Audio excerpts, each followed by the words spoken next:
کچھ پولیس افسران بھی تھے اور پنجاب کے بڑے بڑے پترکار بھی تھے. تو ایک سکھ مجھے کہنے لگا کہ لوگ جو یہ کہتے ہیں کہ قرآن از ٹیچنگ ٹیررزم، قرآن آتنکواد کی تعلیم دیتا ہے، تو آپ کیا کہیں گے؟ تو میں نے کہا یہ آپ کہہ رہے ہیں کہ کوئی اور کہہ رہا ہے؟ اگر آپ سیدھے کہہ رہے ہو تو میں آپ کو جواب دوں، اور اگر کوئی دوسرا کہہ رہا ہے تو جو کہہ رہا ہے آپ اس کو جواب دے دینا. آتنکواد یعنی خوف، دہشت، لوگوں کو ڈرانا اور دھمکانا اور معصوم لوگوں کی قتل عام کرنا، ارے یہ تو زمین روئے زمین کے اوپر جب مچھروں کی طرح لوگوں کا قتل عام ہو رہا تھا اور لا قانونیت اور انار کی روئے زمین کے اوپر چھائی ہوئی تھی، اور کوئی قبیلہ کسی قبیلے دوسرے قبیلے کے دباؤ میں نہیں آتا تھا، چھوٹے چھوٹے بہانے کے اوپر صدیوں تک لڑائیاں چل رہی تھی. اوس اور خزرج دو بڑے قبیلے ہیں، تو یہ دونوں قبیلوں کے درمیان میں صدیوں سے لڑائیاں چل رہی تھی. تو قرآن مقدس نے آ کر کے آتنکواد کو ختم کیا ہے. اللہ کے نبی کے پاس ایک مرتبہ عدی ابن حاتم تشریف لائے. عدی ابن حاتم قبیلہ بنو طے کے آدمی ہیں. اس وقت اللہ کے نبی مدینہ کے اندر تھے. یہ جب آئے، بڑے خونخوار لوگ ہیں قبیلہ طے کے جو ایران کی بارڈر پر رہتے تھے. تو اللہ کے نبی کو تلاش کرتے کرتے مسجد نبوی میں آئے. ابھی تو ایمان قبول نہیں کیا، عدی نے ابھی ایمان قبول نہیں کیا. آپ مسجد نبوی سے باہر نکلے تو اللہ کے نبی سے ملاقات کی تو اللہ کے نبی ان کو گھر لے گئے. گھر لے جا کر کے اپنی نبوت کی مبارک چادر آپ نے زمین پر بچھائی اور عدی کا اکرام کیا اور کہا کہ عدی بیٹھ جاؤ اس پر.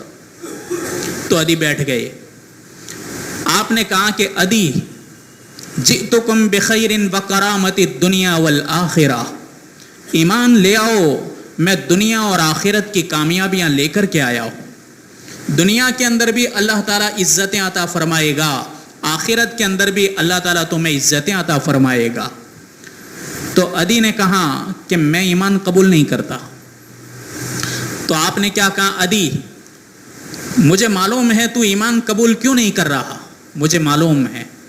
تو عدی ابن حاتم نے کہا کہ محمد بتاؤ. یا رسول اللہ تو نہیں کہہ سکتے، وہ ایمان لائے نہیں ابھی، اس لیے کہا کہ محمد بتاؤ میں کیوں ایمان قبول نہیں کرتا. کہا عدی تم اس لیے نہیں کر رہے ہو کہ تمہارے دل کے اندر یہ بات ہے کہ یہ فقر و فاقہ اور مسکنت کی زندگی گزارنے والے، یہ بے سہارا بے کسی کی زندگی گزارنے والے، انہیں کپڑا میسر نہیں، ان کو ایک وقت پیٹ بھر کر کے روٹی میسر نہیں، ان کے پاس کوئی سرداری نہیں اور ان کے پاس حکومت سلطنت نہیں ہے. تو میں اگر ایمان اس پر لے آیا تو پھر میں ان کے پیچھے رہ کر کے میں کیا کر سکتا ہوں، میرا کیا بنے گا؟ تو میں کسی مضبوط جماعت کے ساتھ رہوں کہ مجھے بھی سہارا ملے. برابر ہیں عدی؟ کہا کہ بالکل برابر ہے، آپ برابر کہہ رہے ہو. پھر آپ نے فرمایا کہ عدی سن لے، اب سن لے، ایک زمانہ ایسا آئے گا کہ یہ جو تو ایران کی بارڈر پر تم لوگ رہتے ہو، قیصر اور کسرا، دنیا کے اندر بہت بڑی تہذیب گزری ہیں، الگ الگ تہذیبیں ضرور آئی، ہندوستان کے اندر بھی الگ الگ تہذیبیں آئی، لیکن روئے زمین پر دو بڑی طاقتیں موجود تھی اللہ کے نبی کے زمانے میں، قیصر و کسرا. ایران کی طاقت اور روم کی طاقت. ایران کی طاقت کو کسرا کہتے ہیں اور روم کی طاقت کو قیصر کہتے ہیں. آپ نے کیا فرمایا کہ عدی یاد رکھ، میرا لایا ہوا دین چند سالوں کے بعد تو دیکھے گا کہ دنیا کے ہر کچے اور پکے مکان میں پہنچ کر رہے گا. ہر ایک امیر اور غریب میرے لائے ہوئے دین کا پابند ہو جائے گا. تو عدی ہنس رہے تھے اور کہا کہ عدی سن، یہ میرا لایا ہوا قرآن جو تم ابھی دیکھتے ہو کہ راستوں پر خطرے ہیں، بازاروں میں خطرے ہیں، کسی کی بیٹی یہ محفوظ نہیں، کسی کی جان محفوظ نہیں، کسی کا مال محفوظ نہیں. انارکی اور لا قانونیت تو دیکھ رہا ہے جیسے آج ہم دیکھ رہے ہیں. دنیا کے اندر انسانوں کے بنائے ہوئے قانون دنیا کی حفاظت نہیں کر سکتے. یہ انسانوں کے بنائے ہوئے قانون ہیں، یہ انسانوں نے خود بنائے ہیں. تو انسانوں کے بنائے ہوئے قانون سے ہماری حفاظت ہو سکتی ہے، اللہ کے بنائے ہوئے قانون سے ہماری حفاظت ہو سکتی ہیں. دنیا کی حفاظت اللہ کے بنائے ہوئے قاعدوں سے ہو سکتی ہیں، اور وہ اللہ کے بنائے ہوئے قانون قرآن مقدس کے اندر ہیں. یہ کیا ہماری حفاظت کریں گے؟ تو آپ نے فرمایا ادی تو ابھی افراتفری دیکھ رہا ہے، لیکن ایک دن آئے گا کہ میرے لائے ہوئے قرآن کے صدقے طفیل اور میرے لائے ہوئے دین کے صدقے طفیل یہاں سے چل کر کے ایک لڑکی زیورات پہن کر کے، جوان لڑکی پوری اپنی باڈی کے اوپر زیورات پہن کر کے تنہا حرا تک سفر کرے گی، لیکن اس کے اوپر کوئی گندی آنکھ کبھی بھی نظر نہیں ڈالے گی. میرا لایا ہوا دین اور اس قرآن کے صدقے طفیل دنیا کے اندر اتنا زیادہ امن و امان قائم ہو جائے گا. تو ادی ہنسنے لگے کہ کیا ہو سکتا ہے. پھر آپ نے فرمایا ادی اگلی بھی سن، ایک دن وہ بھی آئے گا کہ کیسر ٹوٹے گا اور کیسر کے خزانے تمہاری قدموں کے اندر آ کر گریں گے. کسرا کی طاقت ٹوٹے گی اور کسرا کے خزانے، یہ مسجد نبوی اس وقت تو چھپر کی تھی اور چھپرا تھا. آپ نے فرمایا ادی تو دیکھنا کہ مسجد نبوی کے دروازے کے باہر وہاں کے سونے کے تاج اور تخت گرے رہیں گے. تو ادی نے وہاں کا جاہو جلال دیکھا تھا، جاہو جلال دیکھا تھا. تو ادی تعجب سے اللہ کے نبی کو کیا پوچھنے لگے، محمد کون کسرا، کون کسرا؟ آپ نے کہا کہ ادی ایران والا کسرا، کسرت ابن ہرمز. تو ادی کہنے لگی ایران والا کسرا آپ سے ٹوٹے؟ کہاں ایران والا کسرا؟ تو وہ تعجب کر کے اپنے سر پر ہاتھ مارا ایسے کہ ایران والا کسرا، اور یہ جن کے پیٹ کمر سے لگے ہوئے ہیں بھوک کی وجہ سے. آپ نے کہا کہ ادی اگلی بھی سن لے کان کھول کر کے، جس وقت تک کسرا کی حکومت ٹوٹے گی اور اس کے محل کے اوپر سب سے پہلا جو میرے کلمہ کا جھنڈا گھڑے گا ادی تو ہوگا. ادی تو ابھی ایمان بھی نہیں لایا، ادی نے تو ایمان بھی قبول نہیں کیا. آپ نے فرمایا سب سے پہلے اس کے محل پر جانے والا تو ہوگا اور تیرے ہاتھ سے جھنڈا تو لہرائے گا. ادی نے کہا دیکھ لیں گے، دیکھ لیں گے. شام آئی، صبح آئی، چلی گئی، مہینے آئے، سال آئے، کٹ گئے. ادی ایمان میں داخل ہو گئے، ادی نے اسلام قبول کیا. ادی نے دیکھا اپنے زمانے کے اندر کہ سرور کونین کا لایا ہوا دین عرب اور عجم کے ہر کچے پکے مکان تک پہنچا. ادی نے یہ اپنی آنکھ سے دیکھا. ادی نے یہ بھی دیکھا کہ اسلام اور قرآن کے آنے کے بعد دنیا میں جتنا بھی کوہرام مچا ہوا تھا، لوگ خطرات میں چل رہے تھے، اتنا امن و امان اور سکون قائم ہو گیا کہ کسی کی بکری اور کسی کی بچی اور کسی کا معصوم بچہ اگر چل کر کے کئی سو کلومیٹر چلتا تھا لیکن حفاظت کے ساتھ اپنے گھر تک پہنچتا تھا. لوگوں کے قیمتی سامان بازاروں کے اندر ویسے ہی پڑے رہتے تھے، صبح آ کر کے دیکھتے تو وہیں وہ پڑے رہتے تھے. کوئی چوری، لوٹ کھسوٹ، ڈاکہ، ہر قسم کے خطرات دنیا سے ختم ہو گئے تھے. ادی نے اپنی آنکھ سے یہ بھی دیکھا.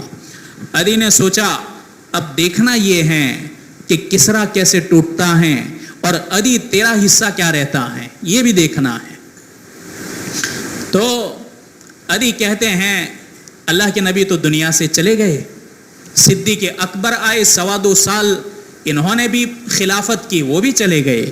سیدنا عمر بن خطاب رضی اللہ تعالی عنہ خلیفہ بنے اور وہ کہتے ہیں کہ میں نے اپنی آنکھ سے دیکھا کہ کسرا کی ہر جڑ کو ہم نے کاٹ کے رکھ دیا اور جس وقت کسرا کے ایوان کے اندر ہم پہنچے، جمعے کا دن تھا اور اس محل کے اندر ہم پہنچے، سب سے پہلی اذان دی گئی جمعہ کے دن کی، اور جمعہ کی نماز اس کے دربار کے اندر پڑھی گئی جس کی دیواروں نے آج تک کبھی اذان کے کلمات نہیں سنے تھے، اذان کے کلمات دیواروں نے نہیں سنے تھے، لیکن اللہ تبارک و تعالیٰ نے صحابہ اکرام کے صدقے طفیل کسرا کے دربار کے اندر اذان کی توفیق دی۔ عدی فرماتے ہیں کہ میں نے ایک جھنڈا لیا اور میں سب سے پہلے اس پر چڑھ گیا، چھت کے اوپر، اور چڑھ کر کے اس کا جو مینار تھا اس مینار کے اوپر میں نے جھنڈا گاڑ دیا۔ لوگ دیکھنے لگے کہ عدی، تو زور سے عدی نے کہا صدق اللہ و رسولہ، اللہ اور اس کے رسول نے سچ کہا تھا، میرے حبیب نے سچ کہا تھا کہ عدی اگر تو میرے لائے ہوئے دین کے اندر داخل ہوگا اور قرآن مقدس کو سینے سے لگائے گا اور قرآن کے مطابق تو زندگی گزارے گا، اللہ تعالیٰ تجھ کو یہ دن دکھائے گا۔ عدی فرماتے ہیں کہ میرے دل کے اندر تسلی ہو گئی کہ جو کچھ دیکھنا تھا میں نے دیکھ لیا۔ تو میں نے کہا کہ بھائی آتنکواد کو ختم کرنے کی سب سے پہلی تعلیم تو قرآن نے دی ہے۔ تو وہ کہنے لگے کہ کہیں یہ ہیں کہ مشرکوں کو پکڑو اور مارو اور جھگڑو، یہ بھی تو ہے قرآن میں۔ تو ہم نے کہا بھائی 13 سال تک مکی زندگی کے اندر سب سے زیادہ اگر مصیبتوں کی چکی کے اندر پیسا گیا، سرور کونین اور آپ کی آل اولاد کو پیسا گیا سب سے زیادہ، اور یہاں تک کہ سوشل بائیکاٹ کر دیا گیا، ان کو قید کر دیا گیا، کھانا پانی بند، معصوم بچے بلکتے تھے، ماں کی چھاتیوں سے دودھ ختم ہو گیا تھا۔ تو یہ کرنے والے کون، یہ ظلم ان کے اوپر کرنے والے کون؟ تو کہنے لگا آتنکوادی۔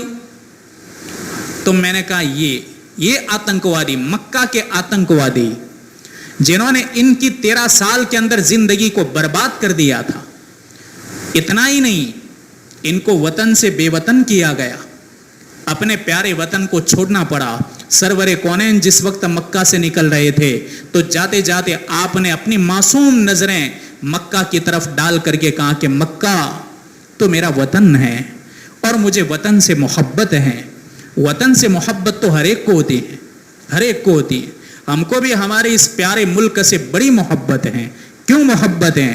اس لیے کہ ہم نے اس کے پیچھے پسینہ نہیں بہایا، اس ملک کے لیے پانی نہیں بہایا، اس ملک کے لیے خون اور خون کی ندیاں ہم نے بہائی ہیں، ہماری لاشیں کٹی ہیں، ہماری گردنیں کٹی ہیں۔ تو اللہ کے نبی نے فرمایا کہ مکہ اگر تیرے رہنے والے مجھے نہ نکالتے تو میں کبھی تجھے نہ چھوڑتا۔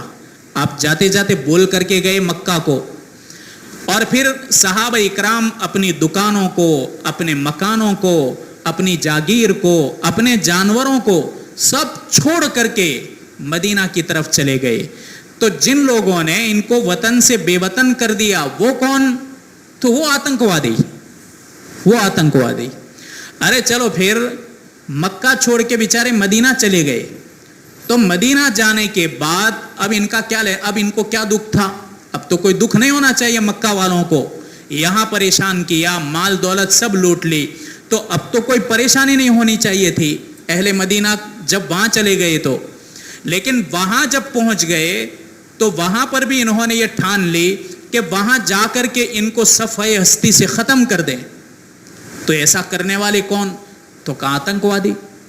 تو قرآن نے جہاں پر بھی سختی کرنے کو کہا ایسے لوگوں کو کہا ہے، ان لوگوں کو۔